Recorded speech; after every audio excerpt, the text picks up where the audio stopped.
articles that comes up. And so let's take a quick look. Let's look at what we see here. Okay, so this is a headline that came, Missing U.S. Scientist Update. Disappeared contractor overseeing hundreds of millions in nuclear weapons assets tied to earlier cases as list grows to 10. Okay, what does that mean? What's going on? We wanted to bring in Lauren Conlin because Lauren Conlin, correspondent with LA Mag, the East Coast correspondent, though. Lauren, I don't know why they don't just call you the crime correspondent, because every time we talk, it has something to do with some kind of crime that's happening. So you've seen this, you've looked into it. What's going on? Yes, I've been really digging in, Dan. And what I'm trying to establish here are the similarities between certain disappearances and certain deaths. Because, the latest official, he was not a scientist, Stephen Garcia, he's last seen in August of 2025 walking around with a handgun in Albuquerque, New Mexico after leaving the facility or his home. I am unsure, but he had a top security clearance at KCNSC, and KCNSC manufactures about 80% of non-nuclear components that go into building the military nuclear weapons. So Stephen Garcia, he had access to a lot of stuff. As you mentioned, he oversaw equipment and classified assets worth tens of millions of dollars. I'm not so sure about hundreds of millions because this is all through a source. But for me, his disappearance is very similar to General Neil McCaslin, because General McCaslin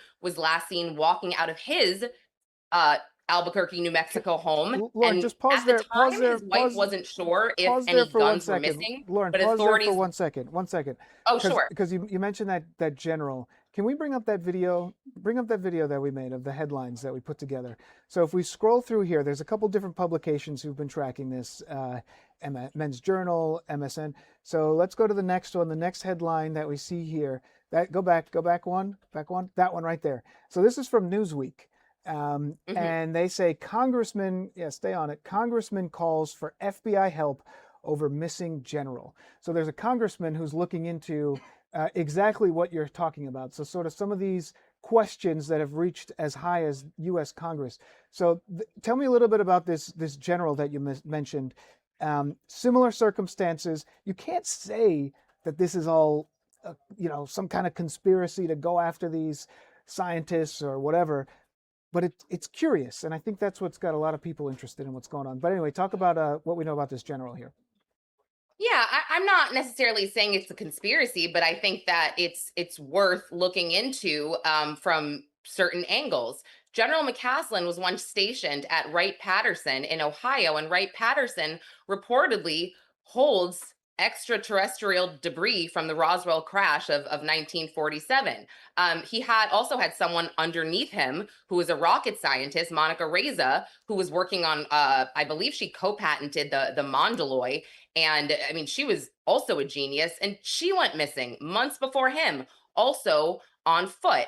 Now, General McCaslin's wife, a 911 call came out, and she said in this call that her husband was experiencing brain fog. He wasn't himself, and it was frustrating him. But based on his mannerisms from that morning, he changed clothes. I think I mentioned he left without a phone, without his glasses, reportedly, possibly a revolver. And again, I mentioned the KCNSC official, Stephen Garcia, left with a gun as well.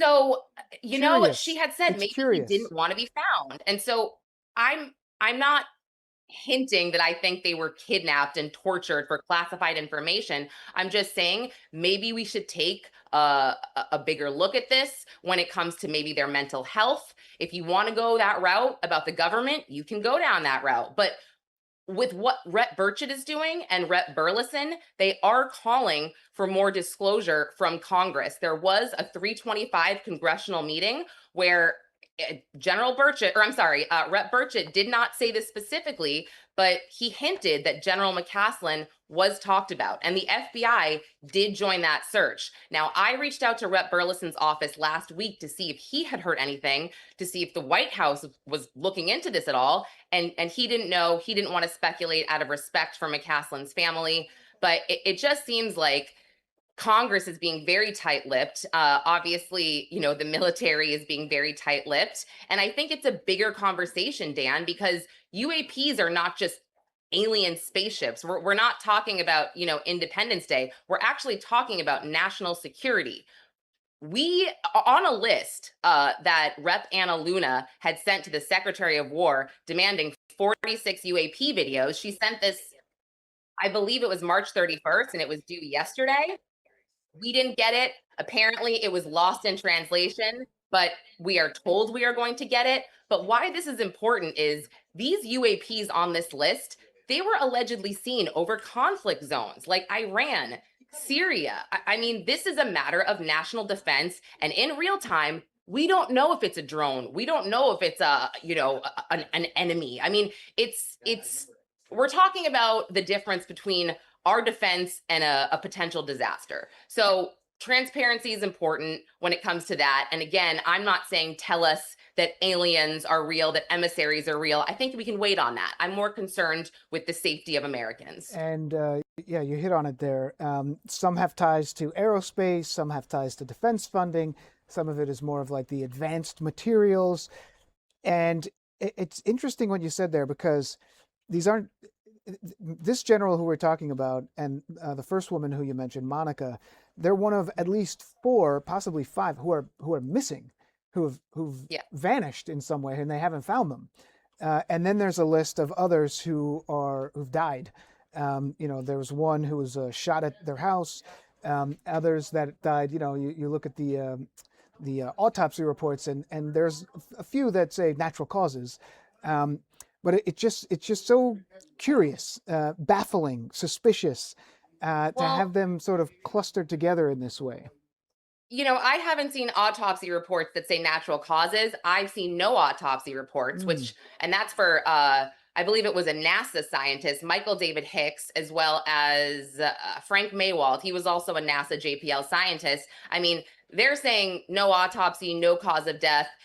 For Michael David Hicks, his obituary had something reported about donating to, I believe it was, AA or something like that. So sure, we can speculate that maybe there were some substance abuse problems there, or possibly if you don't want your cause of death out there for the world, perhaps, and I'm speculating and trying not to disrespect anybody, but it could be that, one took their own life. Or if you want to go down the other road, Chris Swecker, former FBI, has said again, I mean, these guys, we need to pay attention to their mental health. They have a lot of information. Yeah. They work on a lot of stuff, and our taxpayer money funds this stuff. What they see, maybe they can't handle it. But you mentioned Carl Grillmair, and Carl Grillmair was the man shot at his home in February of 2026. He was a Caltech astrophysicist, a genius, and I am digging deep into that because there is so much that we don't know.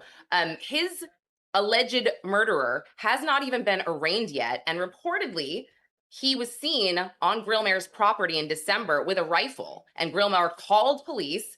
This guy, the perp, Freddie Snyder, was arrested, released, ROR, and that was on a felony weapons charge. And then by February 5th, this judge, the prosecutors dropped all the charges, and then he came back allegedly February 16th and shot Carl Grillmair outside his home on his porch, killing him. And Carl Grillmair was working on discovering water in distant planets. And I have to wonder, why was he released? Yeah. I have FOIA requested all these documents from California. I haven't gotten any word yet, so I'm researching. It's important to me. I think these people need a voice. And I'm just looking at one of the local network affiliates out there in California. They say a 29-year-old Lano man is in custody, charged with killing Caltech astrophysicist Monday after carjacking his own relative and burglarizing a home. LA County Sheriff's detectives say 67-year-old Carl Grillmair was found shot to death on the porch of his home in rural part of the state there. Deputies arrested Freddie Snyder later in the day for carjacking and soon linked him to the shooting. A motive for the shooting has not been released, and detectives don't believe that the two men knew each other. So yeah, it's Very curious. Again, a very curious situation. So, Yeah, and I was the only one, Dan, that got Freddie Snyder's booking photo, which I thought was weird. I had to, that's the one thing that officials have given me in California, and I had to ask about 3 times, and all the stories printed, they won't show Freddie Snyder. I'm kind of like, why? Usually that's the no, you know what I'm saying? I mean, you work in news, you see these articles, we want the mugshot of this alleged freak. So I thought it's all so weird. I'm trying not to be too conspiratorial. I'm really not. But again, all of these, they indicate a pattern of what? I don't know. I can't prove it. Lauren, I think we can leave it there. Lauren, where can we find your work? Thank you for asking. lamag.com. I have a bunch of stories on this as well as others. You can find me on X, Conlin_Lauren, and Instagram, Lauren Emily Conlin, and Los Angeles Magazine videos on YouTube. All right, Lauren, thank you. Maybe one day we'll have to talk about happier circumstances, but maybe not. I hope so, Dan. I hope so.